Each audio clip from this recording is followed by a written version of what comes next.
sing with you? Just Sure. bump it out? Yeah, that sounds good. These people? Yes. Yes. And we're just going to say we're going to put it together.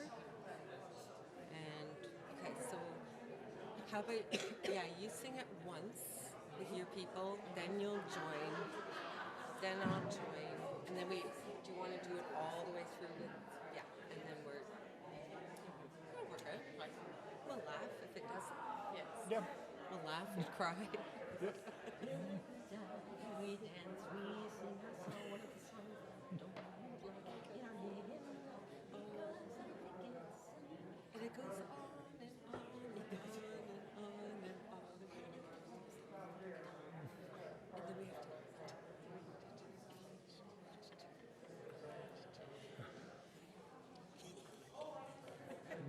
to. You ready for a service?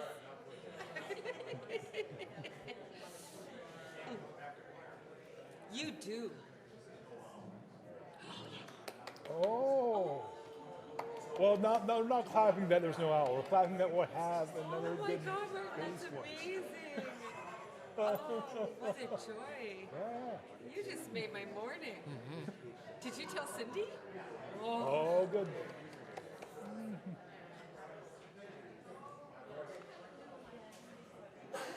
It'll get there. Fabulous. Oh my God, that's so amazing. You're going to have company. That's good. Yes. That's good. You're getting more and more as the year goes.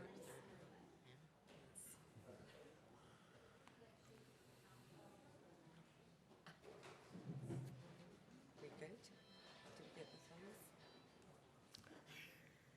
Okay.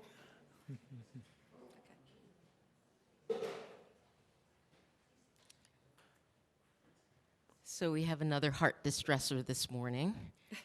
We're going to learn a song. We're going to sing it in parts. And you're going to do so well, just as you did last week. So there are 2 parts and then a surprise. So I'm going to have everybody sing with me first. This is like the main part. And then Ian is going to teach a second part here.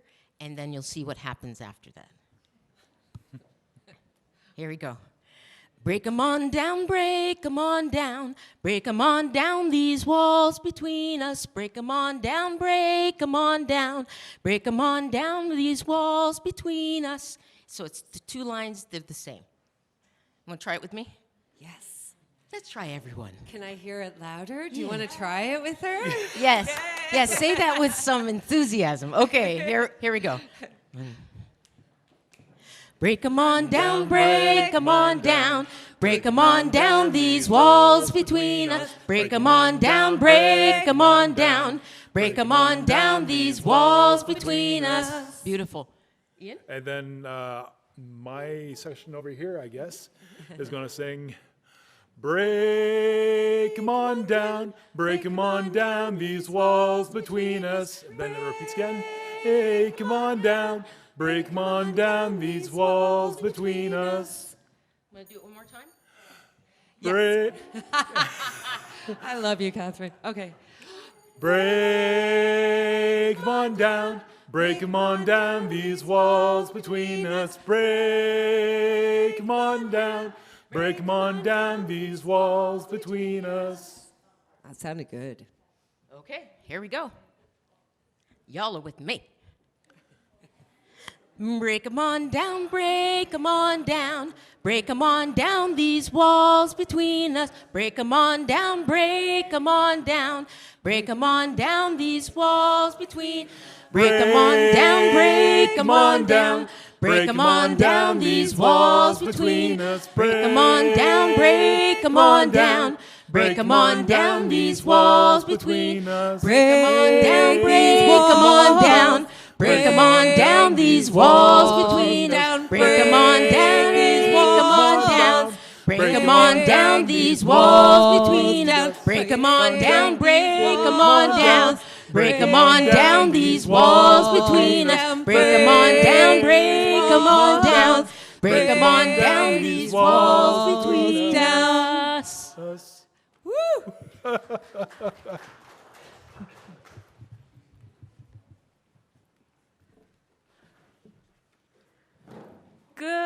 Good morning. Oh, it's so good to be with you this morning. Welcome to the First Unitarian Church of Hamilton. Welcome to those gathered in the sanctuary and those joining us online this morning. We are delighted and thrilled that you are here with us today. As we settle into our seats and prepare for worship this morning, I invite you to take a moment and ensure that your electronic devices are quieted. You might know this already, but my name is Jamie Boyce. My pronouns are she, her, and I am honored to be this morning's service leader. We start our service this morning in the spirit of gratitude for all those who bring our service alive today. Rachel Derry, Director of Music Ministries on piano and vocals. Thank you. With music ministers, Ian Cunningham, Beverly Horton. Did I miss anyone? Beverly Horton? No. Okay, just two. Ian Challenger. Thank you, Ian.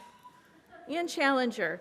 Our tech team today, John Elliott, Cindy Carey, Kelly Wolf, Chase Tapley, and our worship associate this morning. Welcome back, Sue Johnston. We love having you with us. And our ushers this morning, Daphne Payne and Marion Sneed. We are grateful for your service and your invitation to welcome us into our space this morning. We also thank our leader of religious exploration, Tim Versteeg. Thank you for your time and talent this morning leading our young people in religious exploration. I have a few announcements this morning. So, oh good, new people are arriving just in time. From the Climate Action Team, there we go, thanks. Today is the day, and next Sunday too. The Climate Action Team invites you to share your climate actions, large and small. You are invited to share your actions on sticky notes and attach them to the footprint right outside the sanctuary. Let's cover the footprint with actions and inspirations. And if you're not attending our service today, you can send in your action to climate@uuhamilton.ca. We have an announcement from Martin Dooley that due to lack of youth enrollment, that they are canceling OWL for grades 7 and 9 this church year, but it will return next year, so just stay tuned. From Paul Hawkins this morning, don't forget the first annual Chaplain Roy G. Dahl Labyrinth Walk is Saturday, September 30th at 10:25 a.m. at St. Joseph Hospital. Join Paul Hawkins and friends for a time of remembrance and renewal on the anniversary of Roy's death. From the Visitor and Congregational Engagement Team, Sunday, September 24th, after the service, we will have a group photo for the whole church, or those who consent to have their picture taken right outside our side entrance. Join us for the festivities and get your picture taken for our church brochure. Today, feast and fete with your queer siblings at the Queer Joy Potluck directly after service in room 9.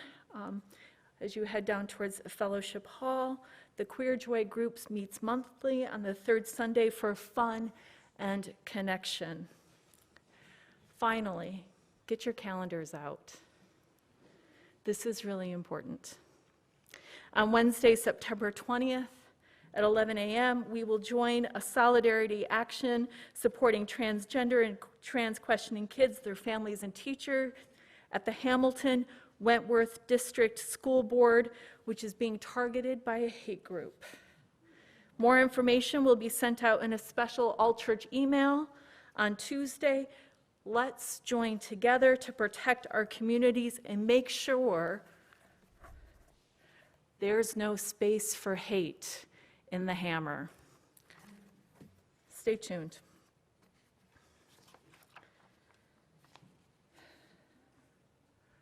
Let's light our chalice.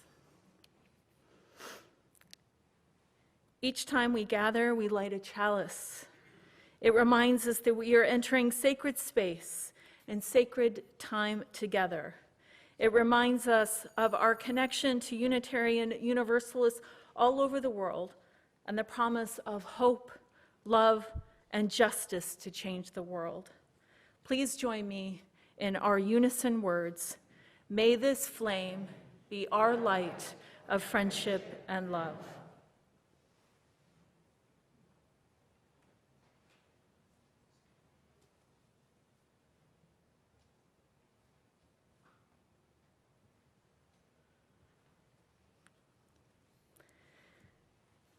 I acknowledge that the city of Hamilton is situated upon the ancestral land of the Erie, Neutral, Huron-Wendat, Haudenosaunee, and Mississauga people on Treaty 3 territory.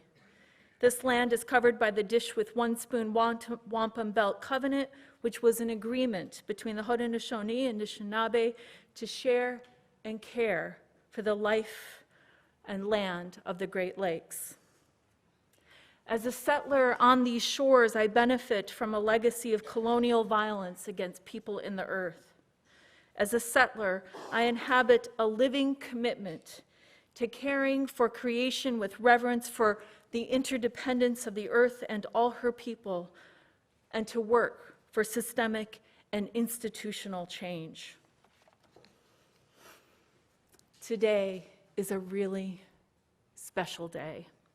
It is my great joy to welcome to our sanctuary Reverend Keith Kron from the Unitarian Universalist Association.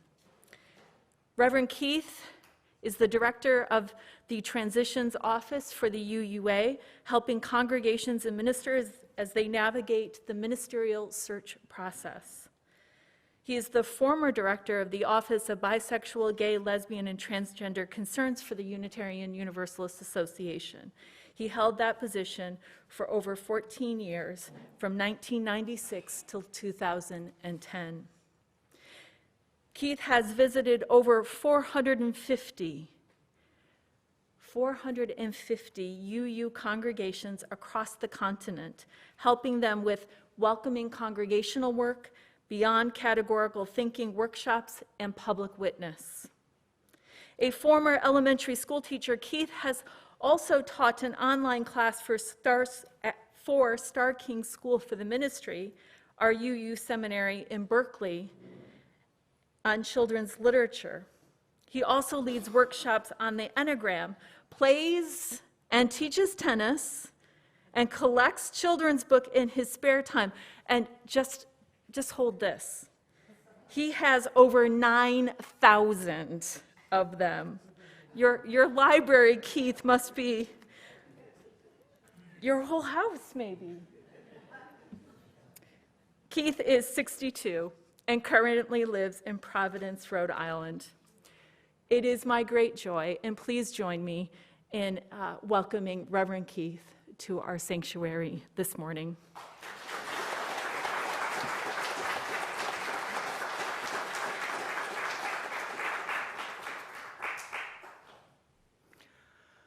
We are called to worship with these words from Unitarian Universalist minister, the Reverend Robert Fulgham.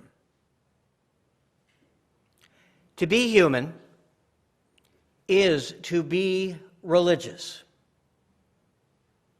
To be religious is to be mindful.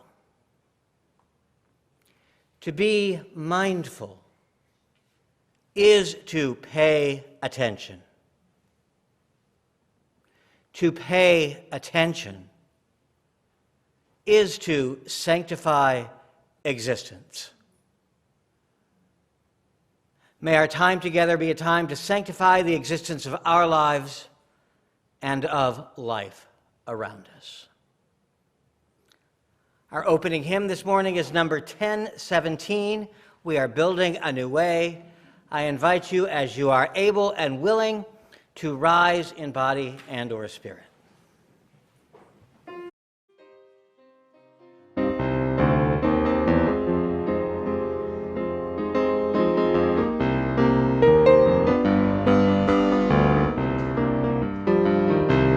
We are building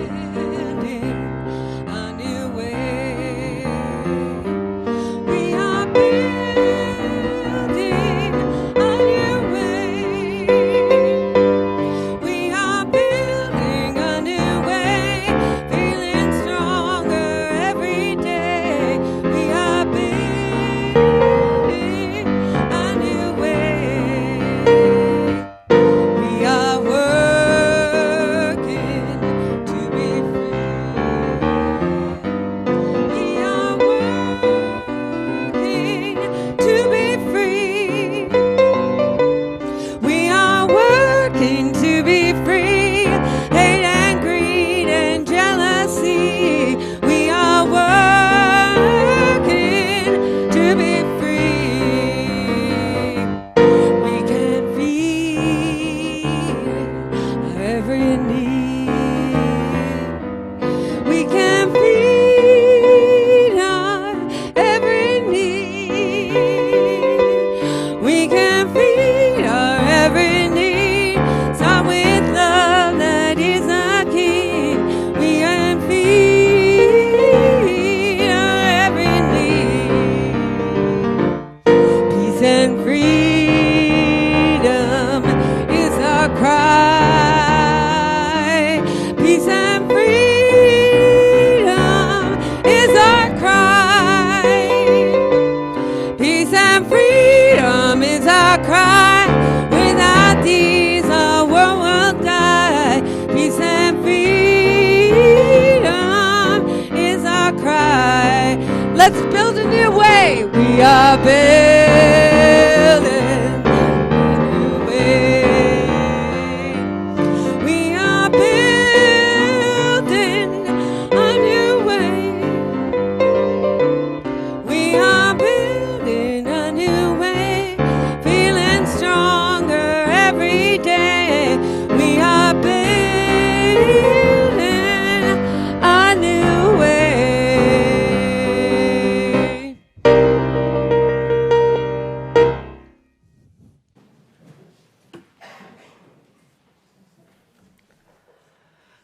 For our Time for All Ages, we are going to hear Penelope's story. The story is We Don't Eat Our Classmates. It's by Ryan T. Higgins. Penelope Rex was very nervous. It's not every day a little T-Rex starts school. What are my classmates going to be like? Will they be nice? How many teeth will they have? These were all very important questions to Penelope. Penelope's mom bought her a new backpack with ponies on it. Ponies were Penelope's favorite because ponies are delicious. Penelope's dad packed her a lunch of 300 tuna fish sandwiches and 1 box of apple juice. And finally, the big day came. And Penelope Rex was very surprised to find out that all of her classmates were children. So she ate them. Because children are delicious. Penelope Rex, said Mrs. Noodleman, we don't eat our classmates. Please spit them out at once. So she did. It was not the best way to start school. Still, Penelope was determined to have a very good first day. She tried so hard to make friends at recess, but standing at the bottom of the slide with her mouth open didn't help. She thought she finger-painted some of her best work, but the picture of the dinosaur eating the child didn't win her any friends either. She even saved Griffin Emery a seat at lunch next to her. Here, you can sit here next to me, she said. He didn't. And Penelope started to notice that everyone was making friends but her. And it was lonely. When she got home, her dad asked about her first day of school. I didn't make any friends, Penelope cried. None of the children wanted to play with me. Penelope Rex, did you eat your classmates? Well, maybe, sort of, just a little bit, she said. Sometimes it's hard to make friends, said her dad, especially if you eat them. You see, Penelope, children are just like us on the inside, only tastier. And this gave Penelope a lot to think about. So the next day at school, Penelope tried really hard. But poor Penelope, she couldn't stop herself from eating her classmates. Mrs. Noodleman, Penelope ate William Amoto again. She spit him out, but all the children were still afraid of her, except for Walter. Walter was the goldfish. So Penelope decided to try and make friends with him. "Will you be my friend?" she said as she stuck her finger into the bowl. And Walter looked at his finger and went chomp. "Ee!" cried Penelope. "He's eating my finger. Wah!" Once Penelope found out what it was like to be someone's snack, she lost her appetite for children. She stopped eating her classmates, even when Cece Woodman spilled barbecue sauce all over herself. And soon Penelope began to make friends. They played hide and seek. She even made bounties, which she helped make, which she shared. And now, even when children look especially delicious, she peeks at Walter and remembers what it's like when someone tries to eat you. And Walter the goldfish stares right back, and he licks his lips.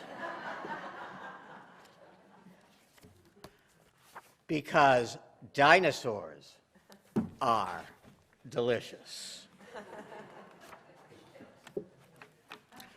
That ends our story.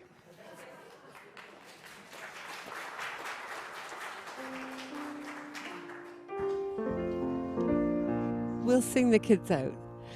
As you go, may joy surround you. As you go, go in peace. Know our love is with you always. As you go, as you go.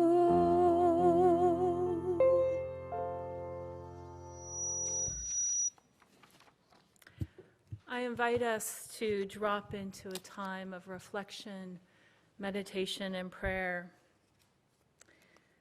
We are in the presence of the Jewish high holidays, and I offer this meditation from Reverend Lynn Cox, Prayer of Turning at the New Year. Spirit of life, source of love, you who know our struggles and failures as well as we know them ourselves, be with us as we enter into this time of reflection. Give us the courage to travel through a moral inventory of our lives, to notice the places where we have missed opportunities to live our values, to acknowledge the times when we have done harm. Inspire us with the will and means to change for the better. Guide us to make amends where we can. Turn us towards life in the coming year, a life of growth, a life of compassion, a life of learning from experience. Eternal One of blessing, we ask these things not only in our individual lives, but also in our communal life. Lead us to fresh understanding of systemic oppression, of dehumanization, of callous disregard for the neighbors we have failed to acknowledge. Open our hearts to the words and ideas of those most impacted, and join our hands in the work of rebuilding this world from love.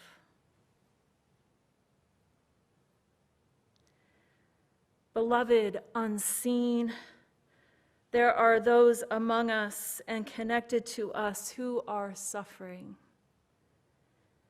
Guide us to join you in the spirit of kindness, to support systems of care, and to offer our presence when we can. We pray For all who are affected by police violence, we pray for refugees around the world and for all those affected by unjust immigration policies. We pray for those resisting totalitarianism. We pray for those bearing witness to the destruction of their way of life through ecological destruction. We pray for those who are ill, who are grieving, who are struggling, who are seeking recovery, who are working to make a change.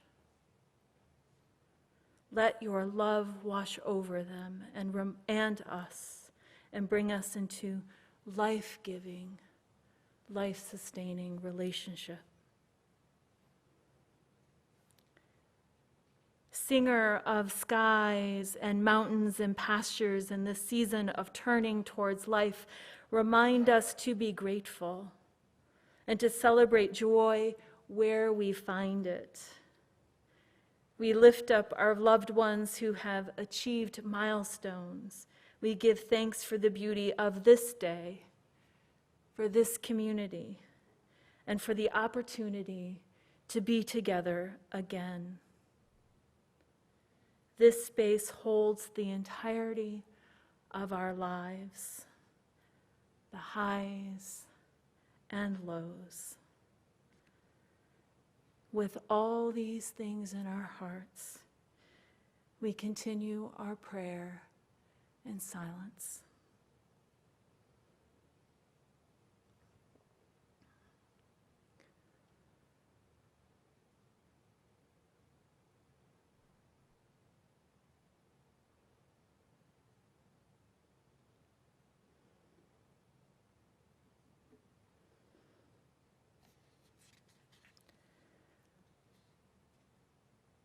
Amen, and blessed be.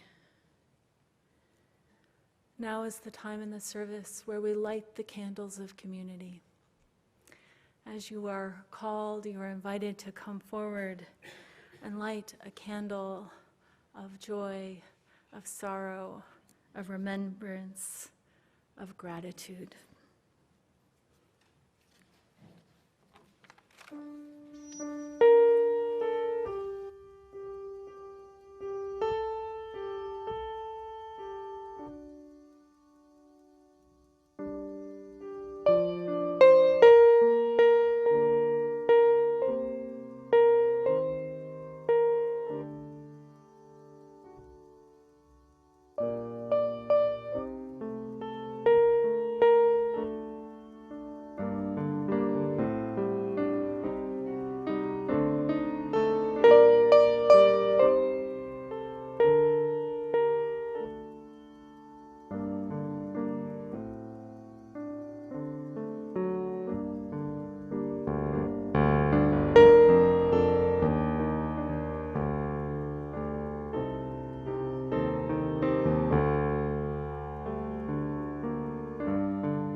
Now is the time in this service where we share the joys and sorrows of community. If you have a joy or sorrow to share on a Sunday morning, you can visit our Joys and Sorrows table tucked in the corner with a red candle calling you forward. Or you can send me an email or click on the Joys and Sorrows button on the front page of our website. Today is a day of joys. We have a joy from Joanne and Al Tunnicliffe, who share that on September 6th, they celebrated their 54th anniversary by going hiking and canoeing in Kilnari. Hiking and canoeing, the things you love most. Yeah. We have a joy from Barb Wallace, who joins us online this morning. Barb shares that she had knee replacement just 2 weeks ago, making good progress and recovering well. Hopefully she'll get the bandage removed soon. And she shares that she has felt your love, especially during this season of recovery. She thanks you for your support, the meals, the calls, and her words, the great vibes that you have sent her direction. She looks forward to seeing us in church soon. A joy from Sue Stewart Green and John Green, who share that yesterday their son Jesse Green married Rebecca Durrance Hine at Unicamp. The whole extended family, including all 3 sons and grandchildren, were all in attendance, and it was a most joyful day for everyone there, and the perfect day at Unicamp. We have a joy from Ginny Megan. Ginny shares that her daughter, Emily Margulies, who recently received her PhD in nursing. Emily grew up here in this congregation, and many of you will remember her. Her parents, Ginny and Tony, had the joy of being present as she defended her dissertation on the moral experiences of nursing students during clinical placements.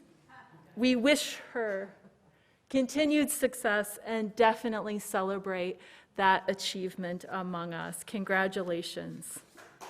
Yeah. I know Ginny is still in Ottawa and might be joining us online, so she likely is appreciative of the round of applause. Finally, I have a joy to share with you. I want to thank everyone who showed up and participated in yesterday's Beyond Categorical Thinking workshop with Reverend Keith.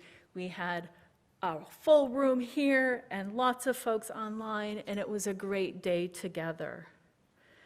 And I want to thank especially the tech team, Chase and Claire, who made it possible for our online participants to attend, and to Tim and Audrey, who provided childcare during the day.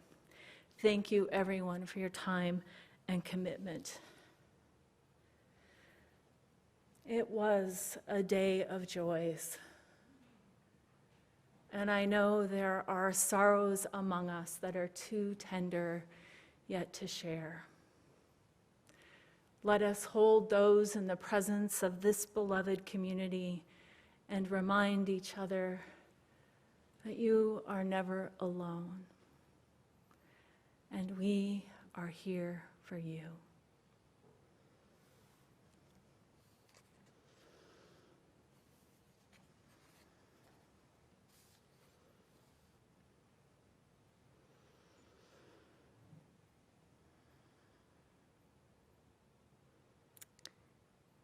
Keith has offered us a reading for our day today, and it's called this: Unclenching.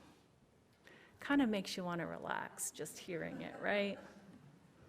Unclenching by Keith Kron. It was a nearly perfect summer day for a walk, And I wasn't alone. My favorite sighting on my street in Providence was a woman walking her adorable French bulldog down the street. I heard, "Good boy, Luke," several times as she pulled slightly on the leash to keep Luke from being too distracted.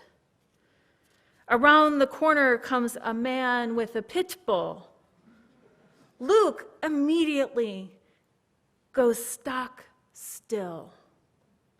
The pit bull is wagging her tail with the greatest of hope and charm, clearly excited about the possibility of a new friend. She certainly won me over. The woman tries to get Luke to move forward, in vain this time, as the French bulldog is playing statue. Eventually, the man with the pit bull reaches the woman and her dog. If possible, the French bulldog gets even stiffer. The woman is trying to say to Luke that it's okay, and the pit bull sniffs hopefully and inquisitively at her new best friend. And then, in an instant, Luke relaxes and sniffs back. And quickly their tails are all a-wagging, and the sniffs and the snuzzles and the snorts. I notice the owners have relaxed and then have unclenched, and they are now talking amiably. Though, near as I can tell, their tails are not wagging with the same veracity as their pets. It's only then that I realize that I had been clutching, and I feel my body relaxing. I left the happy foursome and headed off, thinking how much of a metaphor this has become for today's times, how we all seem to be living lives in trepidation, and yet hope and kindness are out there if we look beyond the stereotypes, if we present ourselves with kindness, if we just try. I thought about what reputations pit bulls have, and yet she was the kindest of them all. Maybe in these difficult and trying times, we need to be more like the pit bull in whatever ways we can, offering a little hope and kindness to those new friends we might make along the way. Now is the time in the service when we will receive the gifts of the congregation with our offering. I invite you to give joyously and generously as you are called. This song is called Making Waves, and it was written for the CUC conference in 2020. I think we did the online at that point, and it's by James Morris out in Halifax. Making Waves. We all join together like waves on the shore, searching for... I'm going to start that again, because I've noticed that I need new glasses and I can't see a blessed thing anymore. Here we go. We all join together like waves on the shore, each in our own special way. Some come searching for reason and justice.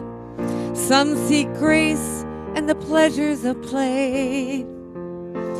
There are waves of compassion that help ease our way, with mercy in times of despair.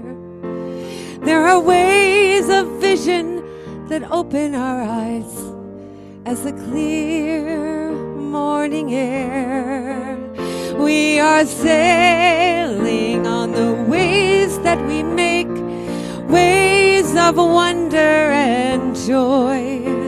We are sailing on rivers of hope, our days making ways.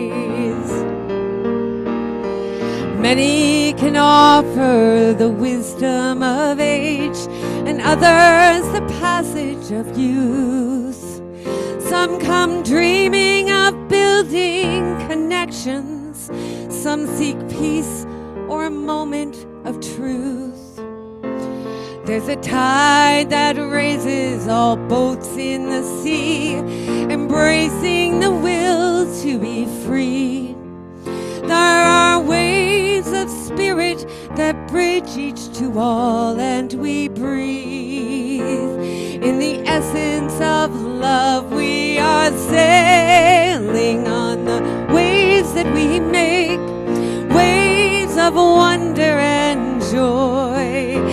We are sailing on rivers of hope, spending our days. We are sailing. We are sailing on the waves that we make, waves of wonder and joy. We are sailing in rivers of hope, spending our days making waves. Yeah, spending our days making waves. Spending our days making waves.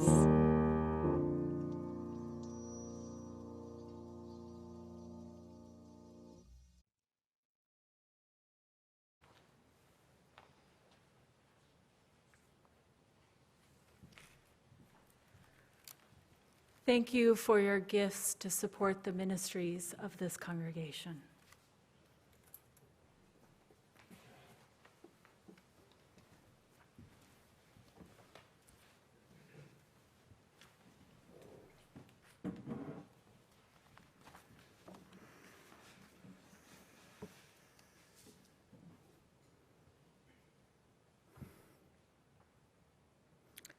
I've been thinking for a while about the future of religion. Certainly, during the global timeout of the pandemic, we all had a lot of time to think. But I actually started thinking more about the future of religion before the pandemic. I had been in Pittsburgh, Pennsylvania, and just after I had visited there, news of the sex scandal in the Roman Catholic Church made the news, uncovering the history of so many people who had been abused by priests. And then, just 2 months later, a man walked into a synagogue, opened fire, and killed 11 people.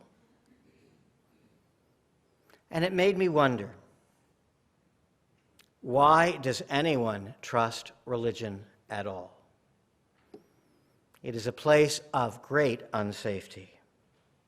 But then I'm reminded of our call to worship, the words from Robert Fulghum, that to be human is to be religious, and that to be religious is to be mindful is to pay attention, and that to pay attention is to sanctify existence, and that we are all carrying religious questions. And where do we create the place for that to happen, and how? When I came into this position in 2010, one of the first things I got to do was to be a part of training new interim ministers. And I asked them to think about, what is it a congregation needs from an interim minister?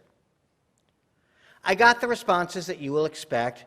They need someone to help them get ready for the new minister. They need someone to help them look at some things differently, someone to help them figure out what kind of church they would like to be.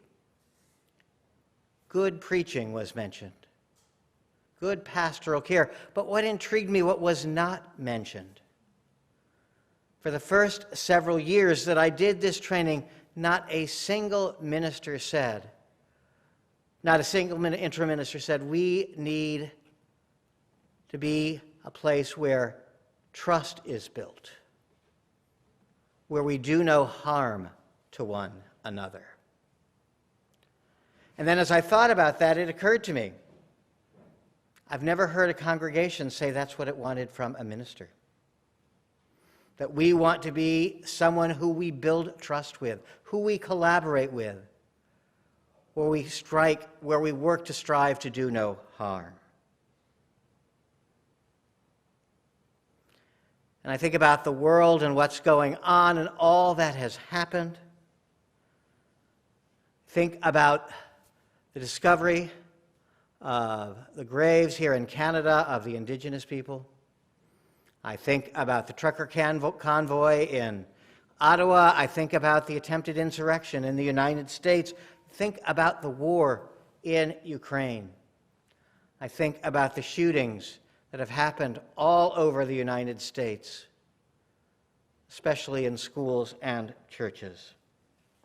On my way here, I flew into Buffalo and I drove by the grocery store where the man opened fire. And it made me wonder, what is the role of religion in these moments? What is it that we are called to be? How do we show up in the world at this moment? How do we build and rebuild trust in the world, in our country, in religion, in Unitarian Universalism, and in each other? The first thought that came to me is we start by simply showing up, even when we don't know what to do. It was 25 years ago, in 2 weeks, when a young man named Matthew Shepard was tied to a fence and left to die in Laramie, Wyoming. The minister of our congregation in Laramie asked if I would come, if I would participate with them as they tried to make sense of this senseless violence and hate.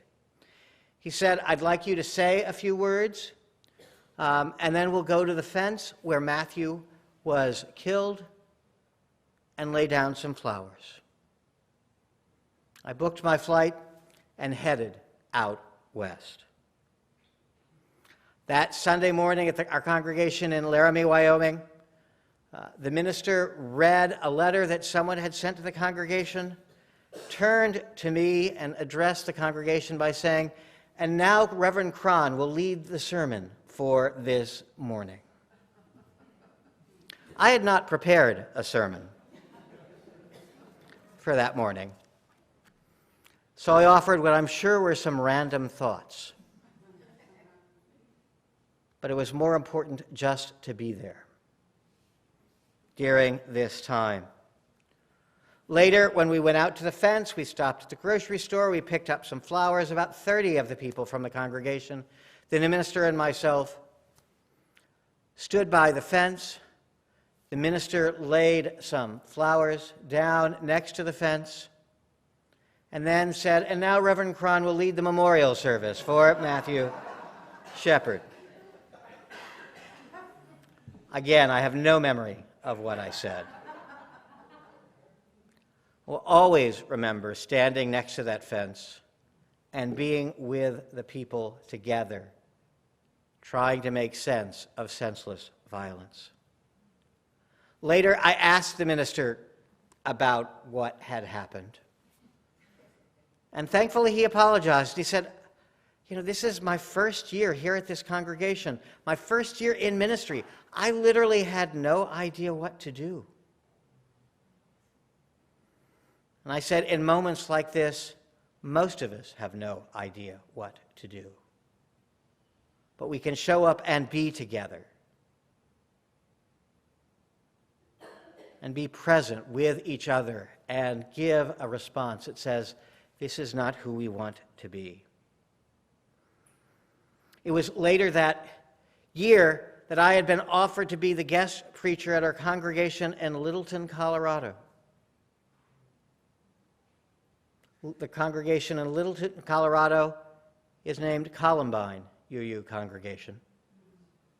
I was the guest preacher just 3 weeks after the shooting at the high school. I walked in and saw one of the most incredible things I have seen in my 27 and a half years at the UUA. Because in that sanctuary, the walls of the sanctuary were covered with pictures and letters from UUs across the continent, offering hope, courage, and love to these people. And I thought, this is how we witness to the world. We show up in these moments. We show that we matter. The author and speaker Brené Brown talks about how trust is not built in big moments, but it's actually built in the little moments, like showing up for one another. And that made me think, if it's built in these little moments, it's broken in little moments. And I'm reminded of when I was in seminary, I took a class on death and dying. The class was taught by Anna, who was a Holocaust survivor, a graduate of the seminary, who was a chaplain who worked with young people contemplating suicide. The class on death and dying was maybe one of the most important classes I took. And there was one day where she asked us to practice being a chaplain. Everyone volunteered to be the patient. No one wanted to be the chaplain, because the patient was someone who was close to death, could barely move, could barely speak. And she talked to us about showing up in a place where we had no idea what to do. But eventually, one other classmate volunteered to be the chaplain, went over next to the patient, sat down next to the patient, reached over and took the patient's hand. At which point, Anna stood up and said to the chaplain and to the class, "Please don't ever do that again." We were all surprised, and we all turned and looked at Anna. But she had been waiting for this moment. She said, "I want you to think about this. Here is a patient who literally has no control over his life, no control over his body, and you took his hand without asking him if it was okay. What would that moment have been like if you had asked him, could I take in your hand, and given him some power, some agency to have control over at least one part of his life? But he had none of it in the rest of that life. She said, a little harm happened when you took away that control from him. Always remember that story in all my years of ministry. I think about how the world changed during the pandemic, and indeed 2 years into the pandemic, I had a dream. And in the dream, I am on the side of a mountain, and I am clinging to it. And eventually I look around, and there is another person next to me clinging to the mountain, who looks over at me and asks, "Would you tie my shoe for me?"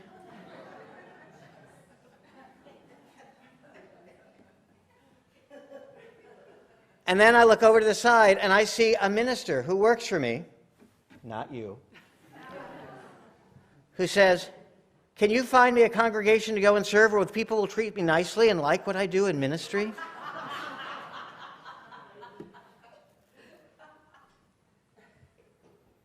And then the mountain begins to erupt, and lava begins to flow out. And as I look around, terrified, I see the volcano is being clung to by hundreds of thousands of people. It so felt like a metaphor for what we were going through for so much of the pandemic, trying to hang on, trying to be normal, and yet the world was different. How are we different now that we're at this place in our recovery? One of the things that happened during the pandemic is we actually asked our ministers to work harder.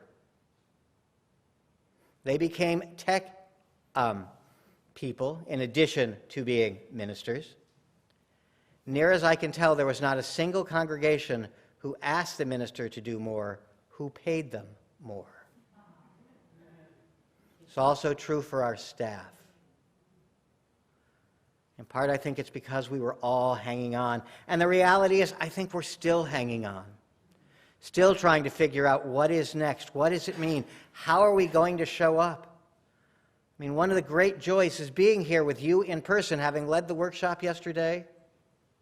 Actually being with people, creating a space for the people who are yet unable or don't feel uncomfortable to participate, and the people who can be here to participate. Because one of the things we learned during the pandemic is that people really need one another, and that people really suffered by isolation. This was so especially true of our children and our next generations. And I think about our congregations, what does it mean for our future? What can be next? And I look at the fact that every denomination I talk to, losing members, shortage of ministers, we are actually suffering less than most every other denomination in North America. And yet people are leaving religion because it no longer serves their purpose. What is the purpose that religion could serve?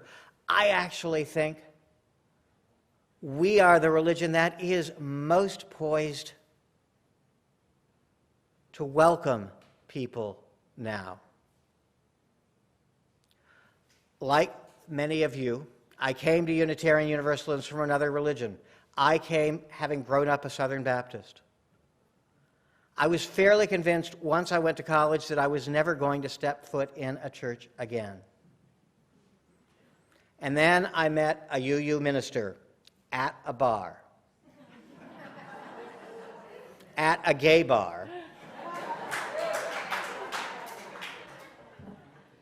And I thought, well, this religion is different. And he was there on a Saturday night and had to preach the next morning. So I showed up the next morning in 1984 and have been a Unitarian Universalist ever since. But I came in so wounded by the theology of my Southern Baptist church. And I think about the opportunity that Unitarian Universalism provide. You actually get to build your own theology. You get to learn from other people. You are a part of your own journey. And yet, I've also watched a congregation try and take this too far. We had one congregation in the States that tried to vote that it had an official theology. Humanism. The vote failed. But it just made me wonder, where do we get as rigid as the fundamentalists? Because there are places where we can be as rigid as the fundamentalists. This could be our golden moment instead. We could be a place where new people will show up because we are multi-theological in a way that no other religion is multi-theological. We're not fighting over queer and trans people. We're fighting for queer and trans people. We're working on racism, ableism, inclusivity, in ways that so much of the rest of the religious world is at best trying to keep up, or at worst trying to suppress. We are trying to make a difference in the wider world, in our communities. There's this great church sign in Philadelphia where the interim minister has placed on the sign, "Make friends, grow your spirit, make a difference." That's what I think people will be looking for in coming back to a congregation, a place where they can make a difference, where they can grow their spirit, and where they can find like-minded people. That could easily be us. Yesterday in the workshop, we talked about the Nigerian author. I mentioned the Nigerian author, my favorite quote of hers. She talks about the danger of the single story. And she says, the single story creates stereotypes, and the problem with stereotypes is not that they are untrue, but they are incomplete.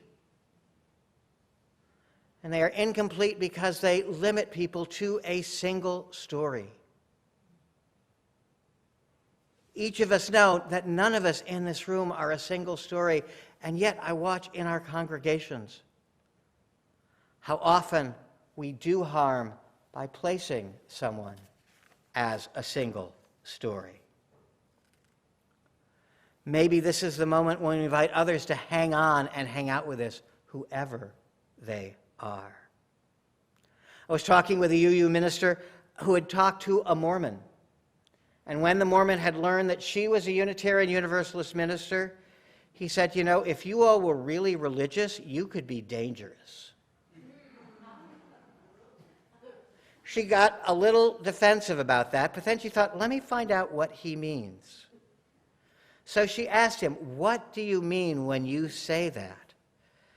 And he said, well, you know, I've been to UU congregations a couple of times, and contrary to what you might think, Mormons are actually Universalists in many ways. We are not that different from you in some of our theology.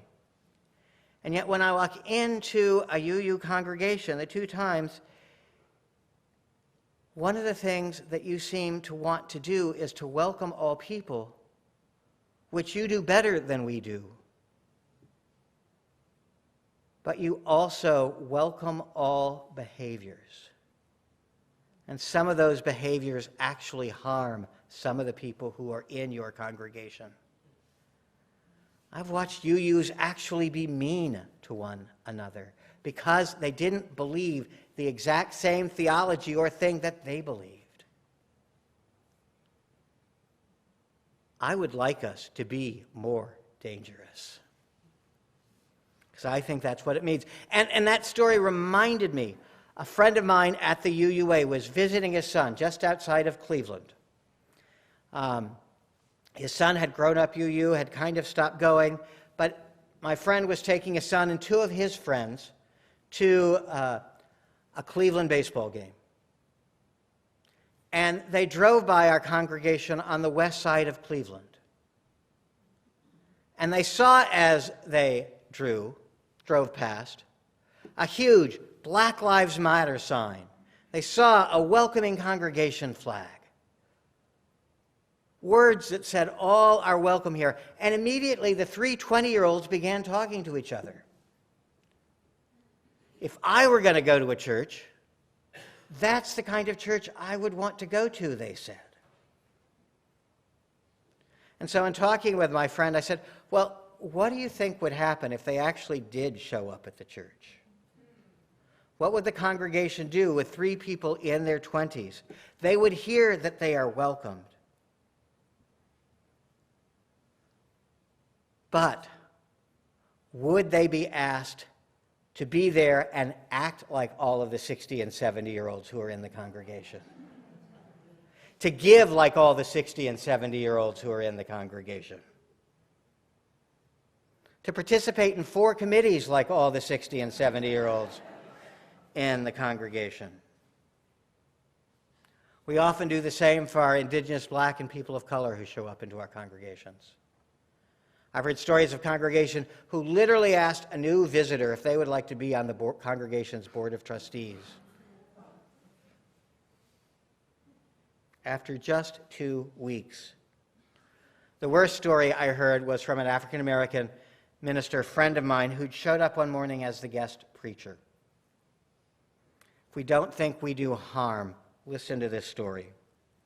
He showed up, dressed in a suit, with his sermon, walked into the building, met by a greeter sitting at the table who looked up and said to him, "Are you here to clean the building this morning?" I can tell you, having been in 450 congregations, I've never shown up and been asked to clean a building. How do we really welcome the people who are coming, seeking this multi-theological, this, in theory, very welcoming place? And will we allow our faith to be more than a single story? Will we continue to do harm in little or big ways? Can we do these little acts of violence, or can we strive to be something different? How do we unclench? How do we do no harm? How do we pay attention? How do we sanctify existence? One of the ways I see that happening is in so many congregations, I walk in and there is one, often more, person trying to show me they are the smartest person in the room. And I wonder, can we be classmates together? Can we just show up and learn from each other? Because everyone is more than a single story, and everyone's life has something they can teach us. Can we just show up and listen? Just be together? Can we make a difference? Can we disagree with each other without having someone walk away? One of my favorite stories from seminary, the dean of our school sat with the other deans of the other 7 schools of the Graduate Theological Union, was telling the story of being in a meeting where he and the dean of the American Baptists were disagreeing with each other. And he said what intrigued me intrigued him more than anything else. He said all the other deans were trying to make it better, trying to fix it. And he finally looked at the other deans and said, well, you know, Jeff and I just disagree. We're going to be friends. We're even going to lunch after this. I'd rather hear what you have to say so that we can make a collective decision. Because I trust the wisdom of all of us. I wonder if we can be more like that. A final story from when I was the director of the Office of Bisexual, Gay, Lesbian, and Transgender Concerns, and then I'll close. It was in my first year on the job. I had been invited to a conference on gender, religion, and sexuality. There were 40 denominations represented. This was back in 1997.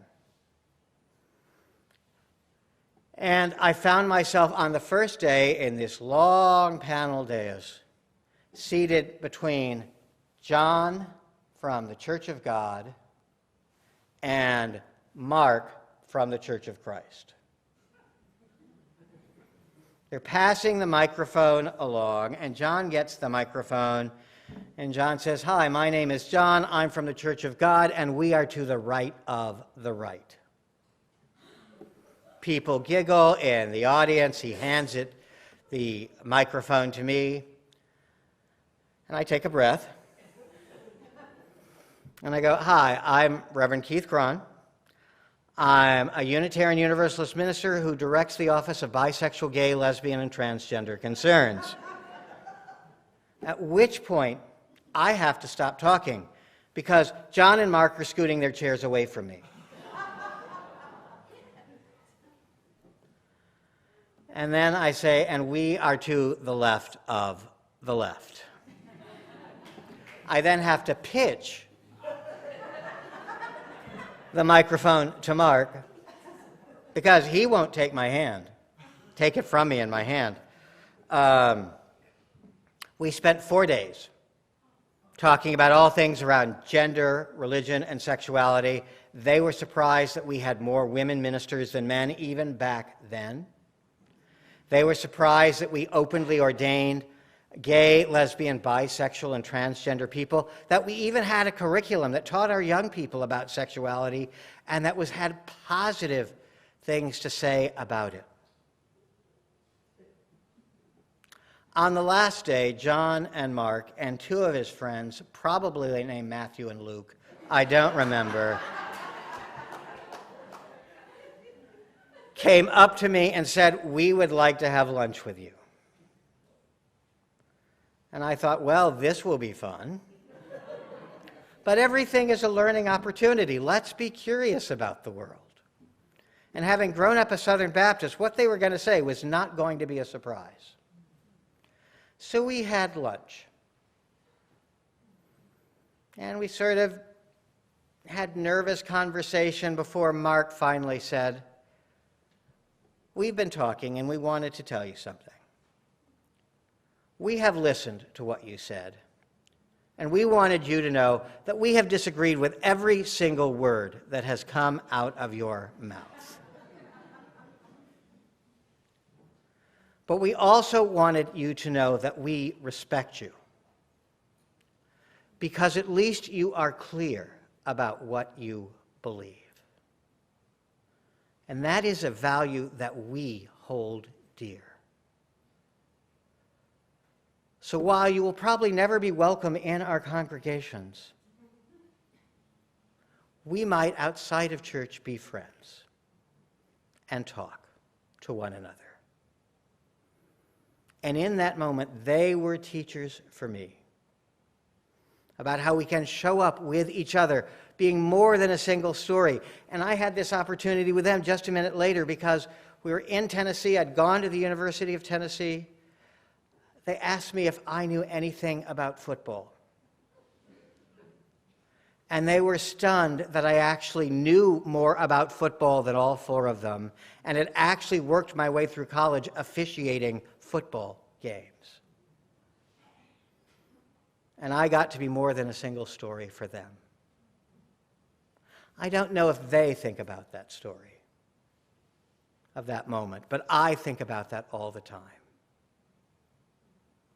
Because everyone is an opportunity, regardless their identity, regardless of where they come from, to be our teachers, a way for us to learn from each other. And maybe we can do that by committing to do no harm, to be religious with each other, to show up, to pay attention, to not eat our classmates, to sanctify existence. This is my wish for you and for all of Unitarian Universalism. That as we go forth into whatever future religion might hold, that we strive to become a place of no harm, a place that sanctifies existence. Amen.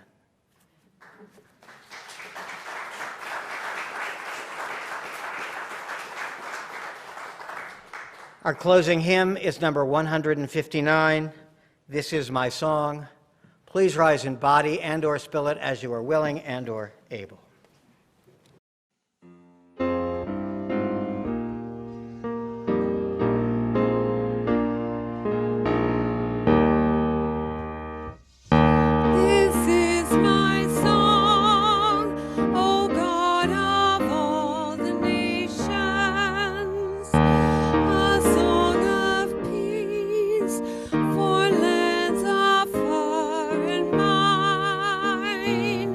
This is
Please be seated.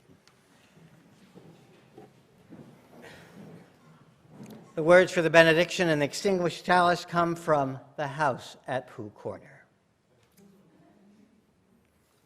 Piglet sidled up next to Pooh and took Pooh by the paw. Yes, Piglet? Pooh asked. Nothing, said Piglet. I just wanted to be sure of you. May we go forth being sure of each other, go in peace, go in love, work for justice, go forth and bless the world.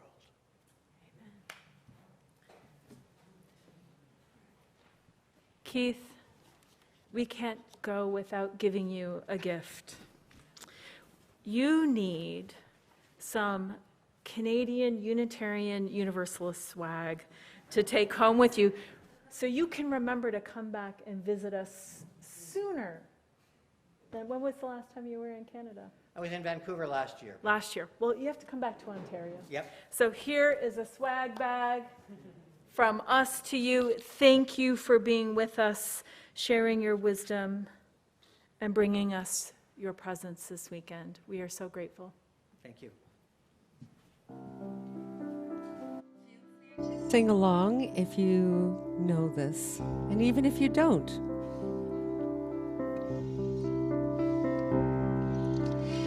There is a love holding me. There is a love holding all that I love. There is a love holding all. I rest in this love. There is a love holding me. There is a love holding me. There is a love holding all that I love. There is a love Holding all that holding me. I rest in this holding love. I There is a love holding all that you me. There is a love holding all that we love. There is a love holding all holding me. I rest in this holding us. There is a love holding all that we us.